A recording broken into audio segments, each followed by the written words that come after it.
O Mahabharata. De Krishna de Vaipayana Vyasa. Livro 5. Ambopakyana Partva. Capítulo 195. Guerra apaziguada quando Yaksha troca de sexo com Sikandin. O Yaksha é amaldiçoado a manter o sexo até a morte de Sikandin. Bhishma completa dizendo que não lutará com Ava Sikandin. Bhishma disse: ouvindo, ó touro da raça Bharata, essas palavras de Sikandini, afligida pelo destino, aquele Yaksha disse depois refletir em sua mente estas palavras. De fato, estava ordenado para ser assim, e, ó Kaurava, isso estava ordenado para minha aflição. O Yaksha disse: ó dama abençoada, eu sem dúvida farei o que tu desejas. Escuta, no entanto, a condição que eu faço. Por certo período eu te darei a minha masculinidade. Tu deves, no entanto, voltar a mim no devido tempo. Promete fazer isso. Possuidor de imenso poder, eu sou um viajante dos céus, que vagueio à vontade, e capaz de realizar o que quer que eu planeje.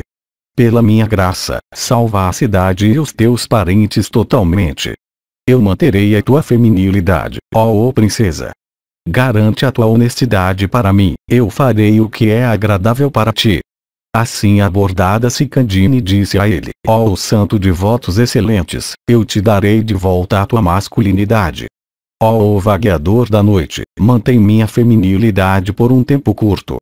Depois que o governante dos Dasarnakas, que está envolvido em uma armadura dourada, tiver partido da minha cidade, eu mais uma vez me tornarei uma moça e tu te tornarás um homem.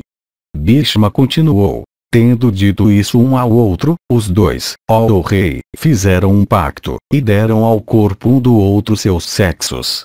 E o Yakshastuna, ó Bharata, se tornou uma mulher, enquanto Sikandini obteve a forma resplandecente do Yaksha. Então, ó rei, Sikandini da linhagem de Panchala, tendo obtido masculinidade, entrou em sua cidade em grande alegria e se aproximou de seu pai. E ele relatou para Drupada tudo o que tinha acontecido. E Drupada, ouvindo tudo isso, ficou muito contente. E junto com sua esposa, o rei lembrou-se das palavras de Mahesvara.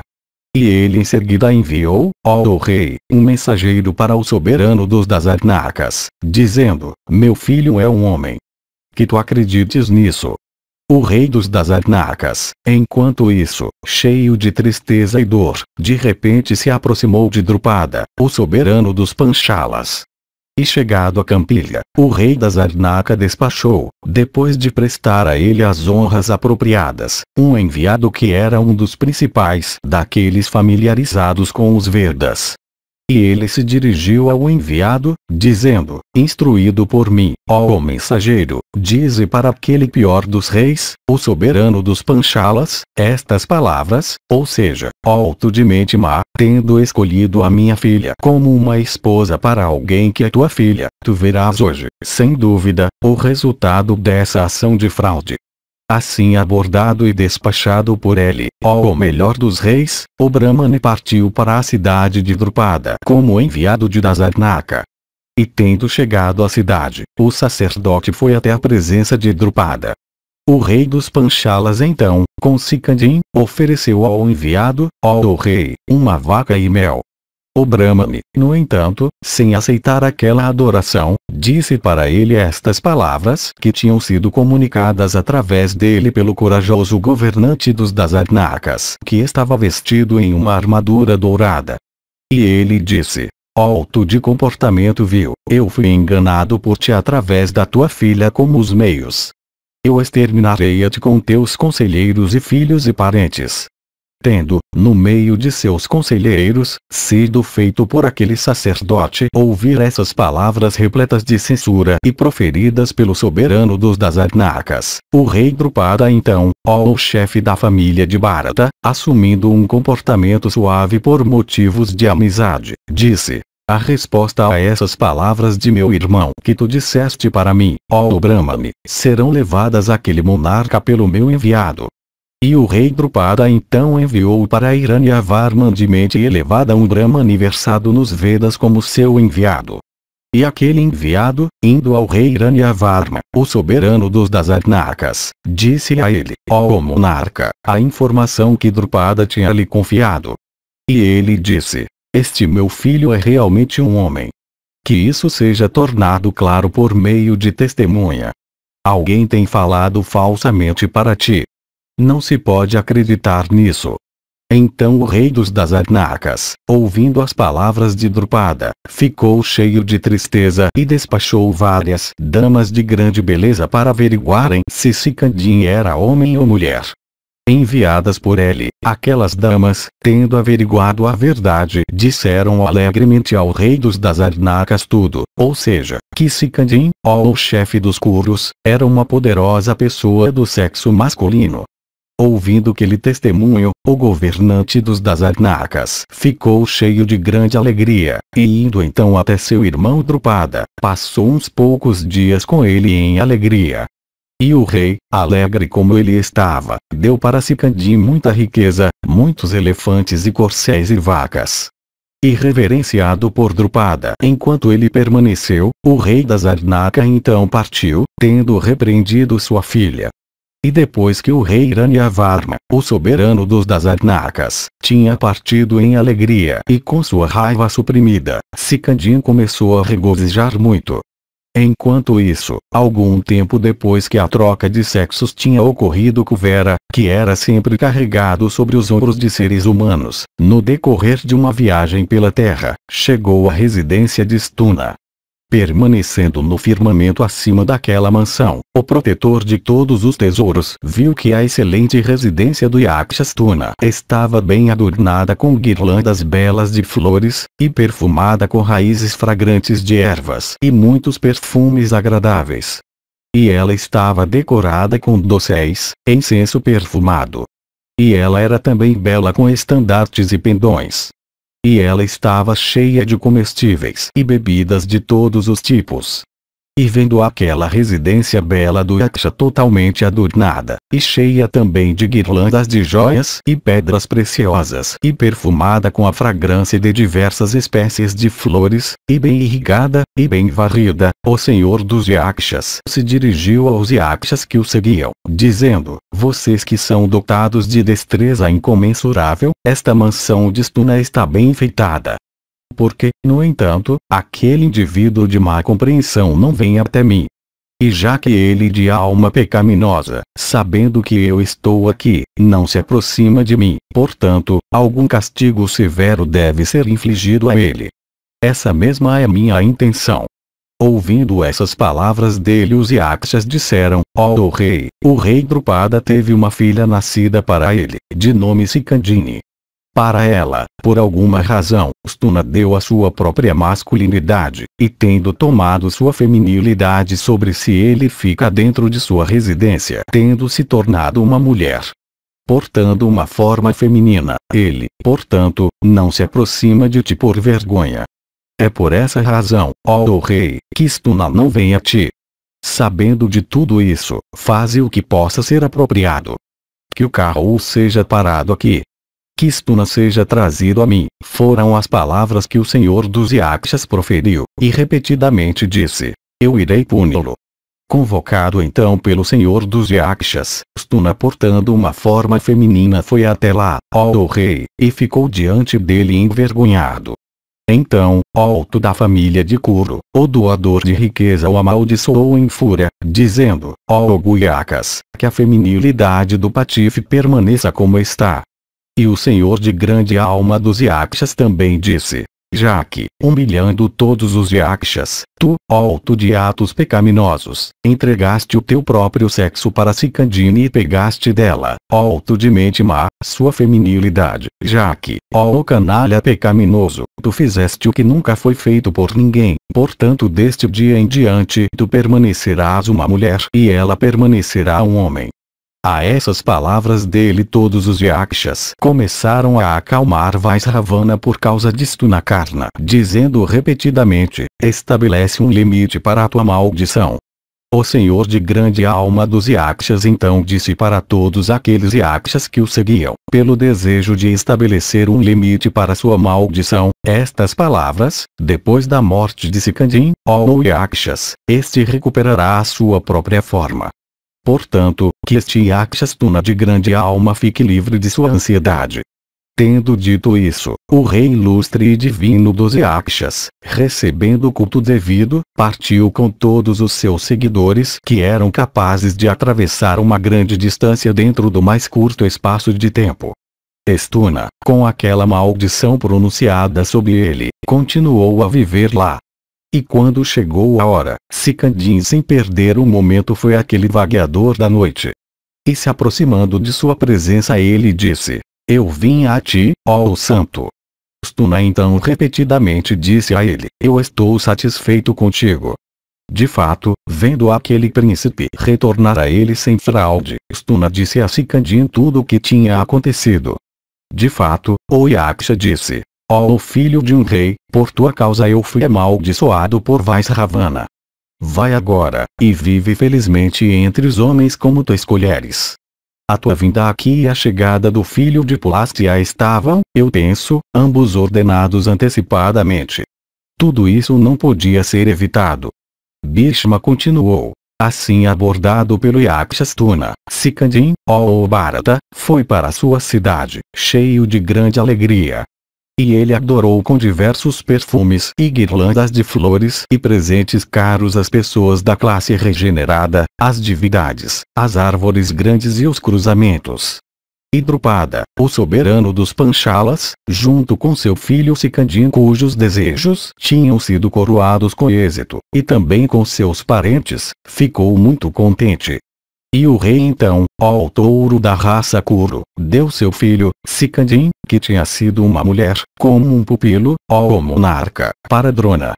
E o príncipe Sikandin obteve, junto com vocês mesmos, toda a ciência de armas com suas 4 divisões. E seu irmão Drishtadyumna da linhagem de Prishata também obteve o mesmo. De fato, tudo isso foi relatado para mim, ó Senhor, pelos espiões, disfarçados como idiotas e como pessoas sem os sentidos de visão e audição que eu coloquei perto de Drupada. Foi assim, ó rei, que aquele melhor dos ratas, Sikandin, o filho de Drupada, tendo primeiro nascido uma mulher, posteriormente se tornou uma pessoa de outro sexo. E foi a filha mais velha dos soberanos de Kasi, célebre pelo nome de Anva, que, ó touro da linhagem de Bharata, nasceu na linhagem de Drupada como Sikandin. Se ele se aproximar de mim com arco na mão e desejoso de lutar, eu não olharei para ele nem por um momento nem o atingirei, ó alto de glória imorredoura. Este mesmo é o meu voto, conhecido por todo o mundo, ou seja, que eu não irei, ó filho da família de Kuru, disparar arma sobre uma mulher, ou alguém que era uma mulher antes ou alguém que tenha um nome feminino, ou alguém cuja forma pareça com a de uma mulher. Por essa razão eu não matarei Sikandin. Essa, ó Senhor, é a história que eu averiguei do nascimento de Sikandin. Eu, portanto, não o matarei em batalha, mesmo que ele se aproxime de mim com arma na mão. Se Bhishma matar uma mulher, os virtuosos todos falarão mal dele. Eu não irei, portanto, matá-lo mesmo que eu o veja esperando para lutar. Sanjaya continuou. Ouvindo essas palavras de Bhishma, o rei Duryodhana da família de Kuru, refletindo por um momento, pensou que aquele comportamento era apropriado para Bhishma. Capítulo 196. Bhishma, Kripa, Drona, Asvatthama e Karna especificam tempos para destruir o exército Pandava. Sanjaya disse: quando a noite passou e a manhã se aproximou, os teus filhos mais uma vez, no meio de todas as tropas, questionaram seu avô, dizendo: ó filho de Ganga, esse exército que está pronto para lutar, do filho de Pandu, que abunda com homens, elefantes, e corcéis, que está apinhado com maharatas, que é protegido por esses arqueiros poderosos, dotados de grande força, ou seja, Bhima e Arjuna e outros encabeçados por Drishtadyumna. e todos parecidos com os próprios regentes do mundo, que é invencível e irresistível, que parece o oceano ilimitado, esse mar de guerreiros incapaz de ser agitado pelos próprios deuses em batalha. Em quantos dias, ó filho de Gangá, ó alto de grande refulgência, tu podes aniquilá-lo, e em quanto tempo pode aquele arqueiro poderoso, nosso preceptor Drona, em quanto tempo também o poderoso Kripa, em quanto tempo Karna, que tem prazer em batalha, e em quanto tempo aquele melhor dos Brahmanes, ou seja, o filho de Drona, podem cada um aniquilar vocês que estão em meu exército, são todos conhecedores de armas celestes. Eu desejo saber isso, pois a curiosidade que eu sinto em meu coração é grande. Ó alto de armas poderosas, cabe a ti me contar isso. Bhishma disse: ó o principal dos Kurus, ó o senhor da terra, tu perguntaste sobre a força e a fraqueza do inimigo. Isso, de fato, é digno de ti. Ouve, ó rei, enquanto eu te digo o limite máximo do meu poder em batalha, ou da energia das minhas armas, ou da força dos meus braços, ó alto de braços fortes. Com relação a combatentes comuns, deve-se lutar com eles naturalmente. A respeito daqueles que são possuidores de poderes de ilusão, deve-se lutar com eles auxiliado pelos modos de ilusão. Isso mesmo é o que é prescrito sobre os deveres dos guerreiros. Eu posso aniquilar o exército Pandava, ó monarca abençoado, pegando toda manhã 10.000 guerreiros comuns e 1.000 guerreiros em carros como minha parte dia a dia. Equipado em armadura e sempre me esforçando ativamente, eu posso, ó Bharata, aniquilar essa grande força, de acordo com esse arranjo em relação a número e tempo. Se, no entanto, posicionado em batalha, eu disparar minhas grandes armas que matam centenas e milhares de uma vez, então eu posso, ó Bharata, terminar a matança em um mês. Sanjaya continuou. Ouvindo essas palavras de Bhishma, o rei Duryodhana então questionou Drona, ó monarca, aquele principal da linhagem de Angira, dizendo: ó preceptor, em quanto tempo tu podes aniquilar as tropas do filho de Pandu? Assim abordado por ele, Drona disse sorridente: eu sou velho, ó de braços fortes. Minha energia e atividade ambas se tornaram fracas. Com o fogo das minhas armas eu posso consumir o exército dos Pandavas, como o filho de Santanu, Bhishma, eu penso, no tempo de um mês. Esse mesmo é o limite do meu poder, esse é o limite da minha força.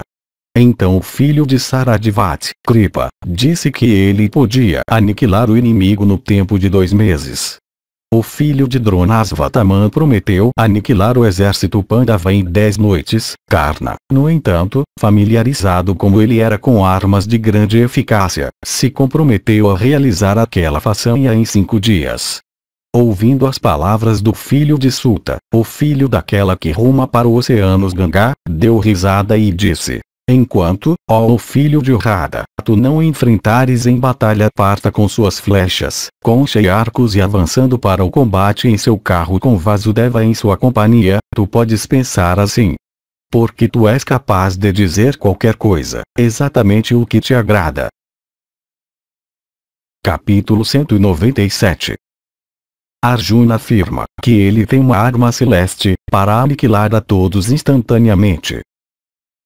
Vaisampayana disse, ouvindo essas palavras dos líderes do exército Kuru, o filho de Kunti Yudhishthira, convocando todos os seus irmãos, disse para eles estas palavras em particular.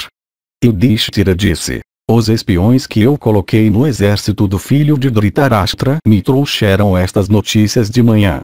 Duryodhana questionou o filho de Gangá de votos grandiosos, dizendo: ó Senhor, em quanto tempo tu podes aniquilar as tropas dos filhos de Pandu? De fato, o perverso Duryodhana foi respondido por ele nestas palavras, ou seja, em um mês. Drona também declarou que ele podia fazer a mesma façanha mais ou menos no mesmo tempo. Gautama Kripa indicou 2 vezes esse período, como foi ouvido por nós. O filho de Drona, conhecedor de armas de grande eficácia, declarou que o período no seu caso seria de 10 noites. Karna também, conhecedor de armas de grande eficácia, perguntado no meio dos Kurus, declarou que poderia completar a matança em 5 dias. Portanto, eu também, ó Arjuna, estou desejoso de ouvir tuas palavras. Em quanto tempo tu podes, ó Falguni, exterminar o inimigo? Assim abordado pelo rei, Dhananjaya de cabelo ondulado, lançando um olhar sobre Vasudeva, disse estas palavras. Todos esses, Bhishma e outros são guerreiros de grande alma, habilidosos com armas e familiarizados com todos os modos de guerra. Sem dúvida, ó rei, eles podem exterminar as nossas tropas exatamente assim. Que a angústia do teu coração, no entanto, seja dissipada. Eu te digo realmente que com Vasudeva como meu aliado eu posso, em um único carro, exterminar os 3 mundos até com os imortais. De fato, todas as criaturas móveis que existiram, existem, e existirão, em um piscar de olhos. Isso é o que eu penso. Aquela arma terrível e poderosa que o Senhor de todas as criaturas Mahadeva me deu na ocasião da minha luta corpo a corpo com ele no disfarce de um caçador, ainda está comigo. De fato, ó tigre entre homens, aquela arma que o Senhor de todas as criaturas usa no fim do Yuga para destruir as coisas criadas está comigo. O filho de Ganga não conhece aquela arma, nem Drona nem Gautama Kripa, nem o filho de Drona, ó rei. Como, portanto, o filho de Suta pode conhecê-la? No entanto, não é apropriado matar homens comuns em batalha por meio de armas celestes. Nós por outro lado venceremos nossos inimigos em um combate justo. Então, estes tigres entre homens, ó rei, são teus aliados. Todos eles são bem versados em armas celestes, e todos eles estão ávidos para lutar. Todos eles depois de sua iniciação nos Vedas passaram pelo banho final em sacrifícios. Todos eles são invictos. Eles são competentes, ó filho de Pandu, para matar em batalha até o exército dos celestiais. Tu tens como aliados Sikandin e Udana e Drishtadyumna da linhagem de Prishata, e Bhimazena, e esses gêmeos, Eudamanyu, e Uttamaujas, e Virata e Drupada que são iguais em batalha a Bhishma e Drona, e o poderosamente armado Sanka, e o filho de Idinva de poder formidável, e este filho do último Anjan Parvan dotado de grande força e bravura, e o descendente de Sini de braços fortes e bem versado em batalha, e o poderoso Abhimanyu e os 5 filhos de Draupadi. Tu mesmo, além disso, és competente para exterminar os 3 mundos. Ó tu que és dotado de refulgência igual à do próprio Sakra, eu sei disso, ó Kaurava, pois é evidente que aquele homem sobre quem tu possas lançar teu olhar em fúria, sem dúvida será aniquilado. Capítulo 198. Do exército de Duryodhana parte. Vaisampayana disse. Na manhã seguinte, sob um céu sem nuvens, todos os reis, incitados pelo filho de Dhritarashtra, Duryodhana, partiram contra os Pandavas. E todos eles tinham se purificado por meio de banhos, estavam enfeitados com guirlandas, e vestidos em mantos brancos. E tendo derramado libações sobre o fogo, feito Brahmanes proferirem bênçãos sobre eles, eles pegaram suas armas e ergueram seus respectivos estandartes. E todos eles eram conhecedores dos Vedas, e dotados de grande coragem, e tinham praticado votos excelentes. E todos eram realizadores de desejos de outras pessoas, e todos eram hábeis em batalha. Dotados de grande força, eles partiram, depositando confiança uns nos outros, e com unidade de propósito, desejando alcançar em batalha as regiões mais elevadas. E primeiro Vinda e Anuvinda, ambos de Avante, e os Kekaias, e os Valikas, todos partiram com o filho de Bharadvaja em sua dianteira. Então vinha Asvatama, e o filho de Santanu Bhishma, e Jayadratha do país do Sindhu, e os reis dos países do sul e do oeste das regiões montanhosas, e Sakuni, o soberano dos Gandharas, e todos os chefes das regiões leste e norte, e os Sakas, os Kiratas, e Avanas, os Civis e os Vasatis com seus Maratas na dianteira das suas respectivas divisões. Todos esses grandes guerreiros em carro marchavam na segunda divisão. Então vinha Kritavarma na dianteira de suas tropas, e aquele poderoso guerreiro em carro, o soberano dos Trikartas, e o rei Duryodhana cercado por seus irmãos, e Sala, e Borisravas, e Salya, e Vryadrata, o soberano dos Kosalas. Esses todos marcharam na retaguarda, com os filhos de Dhritarashtra encabeçando-os. E todos esses Dhritarashtras, dotados de grande poder, se unindo em ordem apropriada, e todos vestidos em armaduras, tomaram sua posição na outra extremidade de Kurukshetra, e, ó Bharata, Duryodhana fez seu acampamento ser tão adornado a ponto de fazê-lo parecer com uma segunda Hastinapura. De fato, ó rei, até aqueles que eram espertos entre os cidadãos de Hastinapura não podiam distinguir sua cidade do acampamento. E o rei Kuru fez pavilhões inacessíveis, parecidos com seu próprio, serem construídos a centenas e aos milhares para os outros reis em seu exército. E aquelas tendas, ó rei, para a acomodação das tropas, estavam bem plantadas em uma área que media 5 yojanas completos daquele campo de batalha. E naquelas tendas aos milhares que estavam cheias de provisões os soberanos da terra entraram, cada um segundo a sua coragem e segundo a força que possuía.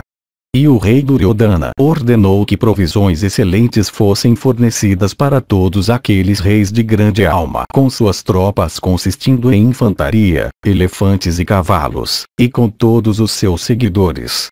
E com relação a todos aqueles que subsistiam de artes mecânicas e a todos os bardos, cantores, e panegiristas dedicados à sua causa, e vendedores e comerciantes, e prostitutas, e espiões, e pessoas que tinham ido testemunhar a batalha, o rei Kuru fez provisão devida para todos.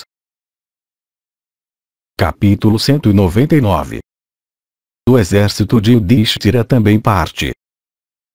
Vaisampayana disse: como Duryodhana, o rei Yudhishthira também, o filho de Kunti Dharma, mandou partir, ó Bharata, seus guerreiros heroicos encabeçados por Drishtadyumna.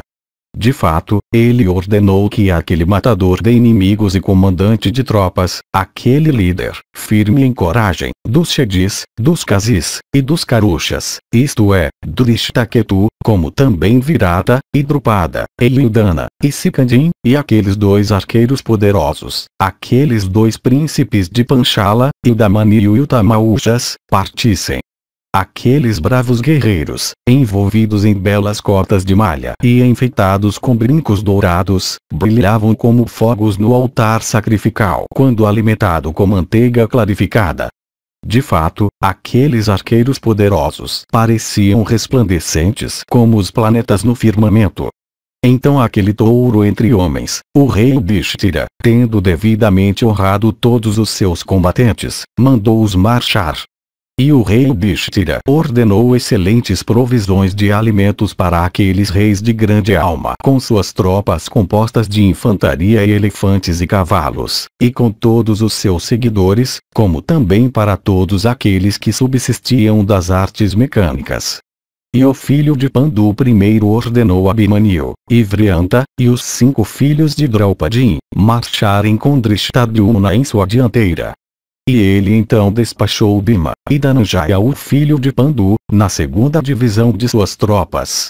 E o rumor feito pelos homens se movimentando e correndo para lá e para cá para trilar seus corcéis e elefantes e carregar os carros com instrumentos de batalha, e os gritos dos combatentes alegres, parecia tocar os próprios céus. E por último, o próprio rei marchava, acompanhado por Virata e Drupada e os outros monarcas ao seu lado. E aquele exército de arqueiros ferozes comandado por Drishtadyumna, até então posicionado em um local, mas agora estendido em colunas para marchar, parecia a impetuosa corrente do Ganges. Então o inteligente Yudhishthira, dependendo de sua sabedoria, dispôs suas divisões em uma ordem diferente, confundindo os filhos de Dhritarashtra. E o filho de Pandu ordenou que aqueles arqueiros poderosos, os 5 filhos de Draupadi, e Abhimanyu, e Nakula, e Sahadeva, e todos os Prabhadrakas, e 10.000 cavalos, e 2.000 elefantes, e 10.000 soldados de infantaria, e 500 carros, constituindo a primeira divisão irresistível de seu exército, fosse colocada sob o comando de Bhimazena. E ele colocou na divisão do meio de seu exército Virata e Jayatsena, e aqueles 2 poderosos guerreiros em carros, e Damaniu e o Tamausha, os 2 príncipes de grande alma de Panchala, ambos dotados de grande destreza e ambos armados com maça e arco. E nessa divisão do meio marchavam Vasudeva e Dhananjaya. Lá estavam colocados combatentes muito talentosos em armas e queimando de raiva. Entre eles estavam corcéis montados por guerreiros valentes, e 5.000 elefantes, e multidões de carros por toda parte. E soldados de infantaria aos milhares, que eram todos bravos e armados com arcos, espadas, e maças, marchavam atrás deles, como 1000 marchavam à frente deles. E naquela parte daquele mar de tropas onde o próprio Yudhishthira estava estavam posicionados numerosos senhores de terra. E lá também havia milhares de elefantes, e corcéis às dezenas de milhares, e carros e soldados de infantaria também aos milhares. E lá também marchava, ó touro entre reis, Shekitana com sua própria tropa grande, e o rei Drishtaketu, o líder dos Shedis.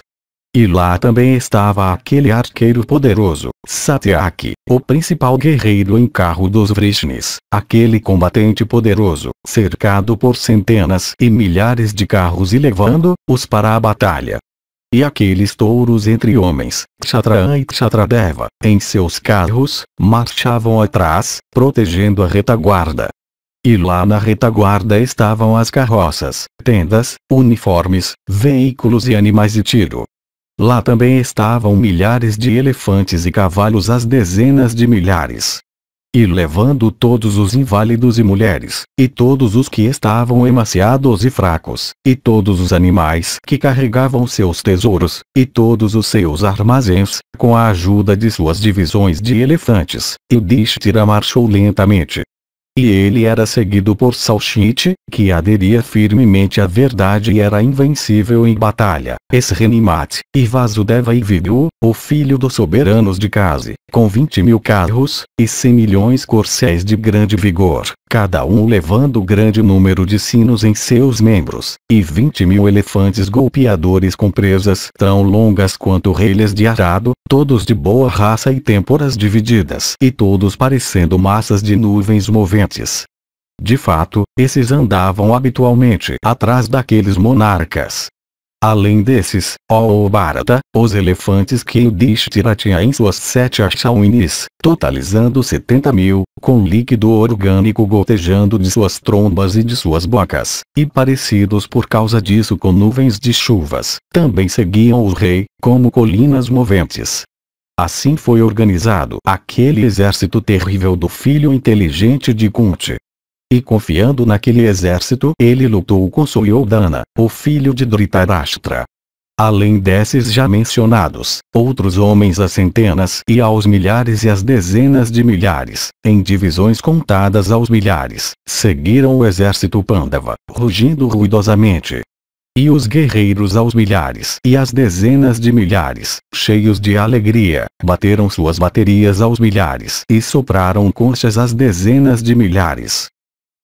Fim do Yoga Parva. O livro do esforço.